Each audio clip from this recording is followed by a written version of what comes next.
हत्याकांड के श्रद्धा के कत्ल कांड के आरोपी आफताब का पॉलीग्राफी टेस्ट आज भी जारी रहेगा। गुरुवार को 9.5 घंटे तक दिल्ली के एफएसएल में आफताब का पॉलीग्राफी टेस्ट हुआ, लेकिन यह पूरा नहीं हो सका।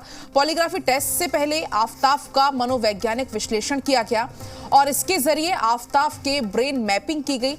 जिस श्रद्धा हत्याकांड ने देश को दहला दिया, उसके गुनहगार का सच सामने लाने के लिए सबसे टेस्ट काफी मददगार साबित हो सकता है। टेस्ट के पहले दिन यानी कि गुरुवार को दिल्ली के रोहिणी में फॉरेंसिक साइंस लेबोरेटरी यानी कि एफएसएल में आफताब पूनावाला का पॉलीग्राफी टेस्ट हुआ। करीब 9.5 घंटे तक आफताब से सवाल जवाब किए गए, लेकिन आफताब को बार बार आ रही छींक की वजह से ये टेस्ट कंप्लीट नहीं हो पाया। पॉलीग्राफ टेस्ट की रिकॉर्डिंग में अवरोध पड़ता रहा, इसलिए पॉलीग्राफ टेस्ट आज भी जारी रहेगा।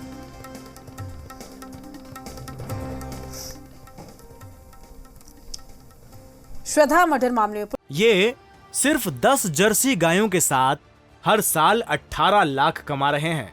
आपको भी ये सीखना है तो फ्रीडम ऐप को अभी डाउनलोड कीजिए। पुलिस को बड़ी कामयाबी मिली है। एक नहीं बल्कि कई हथियारों से किए गए थे शव के टुकड़े। पुलिस ने बड़े आकार वाले 5 चाकू को भी बरामद किया है। पुलिस ने बरामद की गई चाकू को फॉरेंसिक लैब भेजा है। पुलिस को भी आफताब के घर से 5 बड़े चाकू मिले हैं और ये कोई सामान्य घर में इस्तेमाल होने वाले चाकू नहीं है, बल्कि इनकी लंबाई करीब 5 से 6 इंच है। बरामद इन 5 चाकुओं को जांच के लिए लैब भेज दिया गया है। फॉरेंसिक टीम बता पाएगी अब कि क्या इन चाकुओं का इस्तेमाल श्रद्धा की बॉडी को काटने के लिए आफताब ने किया था, लेकिन पुलिस अब तक दूसरा बड़ा हथियार आरी बरामद नहीं कर पाई है।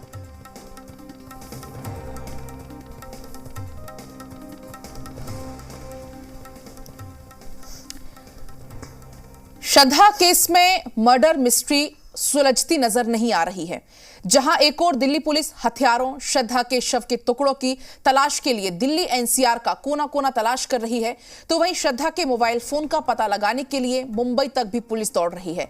इतना ही नहीं, श्रद्धा मर्डर केस से जुड़ी हुई छोटी से छोटी जानकारी और सबूत के लिए दिल्ली पुलिस की टीमें दिल्ली, हिमाचल, हरियाणा, महाराष्ट्र और उत्तराखंड में जांच में जुटी है। आफताब का 2 दौर का पॉलीग्राफ टेस्ट भी हो चुका है, लेकिन अब पुलिस के हाथ कोई ठोस सबूत नहीं लगा है। पहले कहा जा रहा था कि आफताब ने गला दबाकर श्रद्धा की हत्या की, इसके बाद आरी से उसके शव के 35 टुकड़े किए, लेकिन अब आफताब ने बताया है कि उसने एक नहीं बल्कि कई हथियारों से श्रद्धा के टुकड़े किए थे।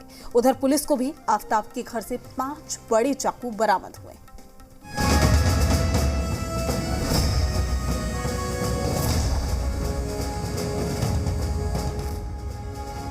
पांच चाकू से आफताब ने श्रद्धा को मारा।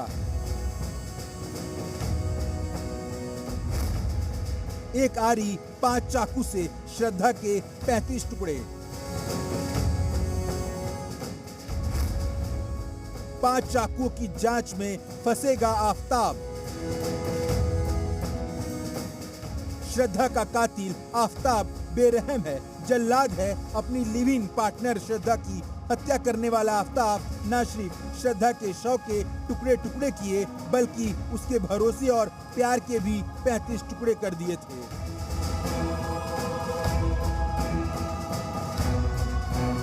पुलिस को अपने बयान से भटकाने वाला शातिर आफताब के चेहरे से मासूमियत का नकाब हट चुका है।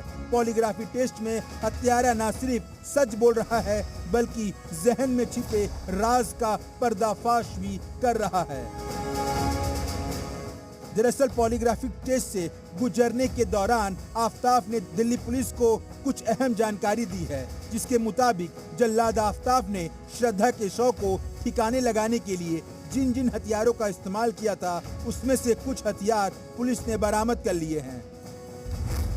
सूत्रों के मुताबिक दिल्ली पुलिस ने 5 बड़े चाकू बरामद किए हैं, जिनका इस्तेमाल आफताब ने श्रद्धा के शव के टुकड़े करने में किया था। कई दिनों से जारी मशक्कत के बीच पुलिस को ये कामयाबी मिली है। इन चाकू की लंबाई करीब 5 से 6 इंच है। ये काफी तेज धार वाले चाकू हैं।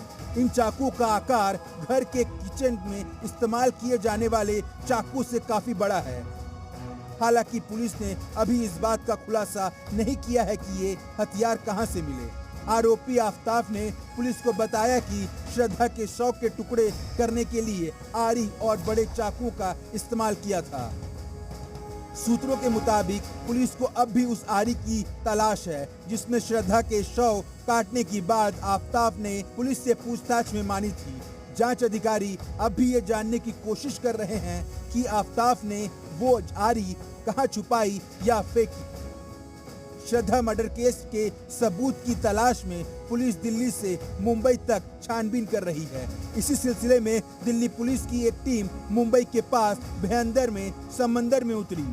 यहां गोताखोरों की मदद से श्रद्धा के मोबाइल फोन और कुछ अन्य सबूतों को गहरे पानी के अंदर ढूंढा जा रहा है। पॉलीग्राफी टेस्ट के दौरान आफताब ने कबूल किया कि 18 मई को श्रद्धा की हत्या के बाद जब वो मुंबई आया था तब उसने इन सबूतों को नष्ट किया था। आफताब को उसके संगीन गुनाह की सजा दिलाने के लिए ठोस सबूतों की तलाश है। इसके लिए श्रद्धा का मोबाइल फोन बरामद होना जरूरी है। बताया जाता है कि श्रद्धा के मोबाइल फोन में एक ऐसा वीडियो था जिससे उसकी जिंदगी बच सकती थी। आशंका है कि ये वीडियो भी आफताब के हाथ लग गया था। पुलिस अब आफताब की बताई जगह पर समंदर में फोन की तलाश कर रही है, लेकिन गहरे पानी और इतने लंबे समय के बाद मोबाइल फोन को बरामद करना पुलिस के लिए आसान नहीं होगा।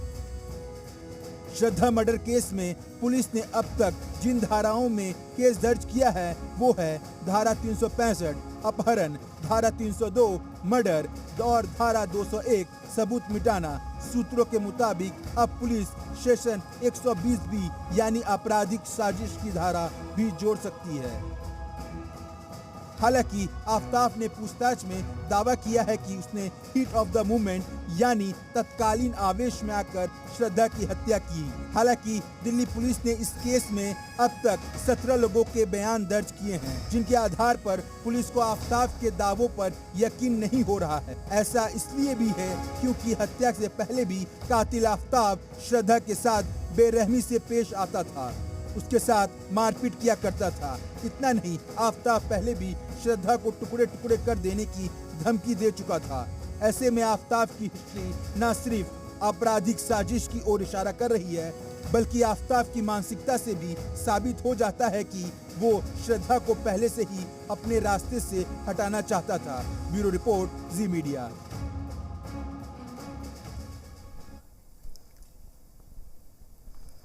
फिलहाल रुकते हैं छोटे से ब्रेक के लिए। आप बने रहिए जी बिहार झारखंड के साथ।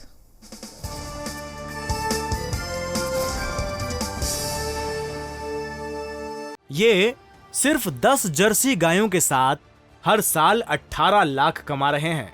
आपको भी ये सीखना है तो फ्रीडम ऐप को अभी डाउनलोड कीजिए।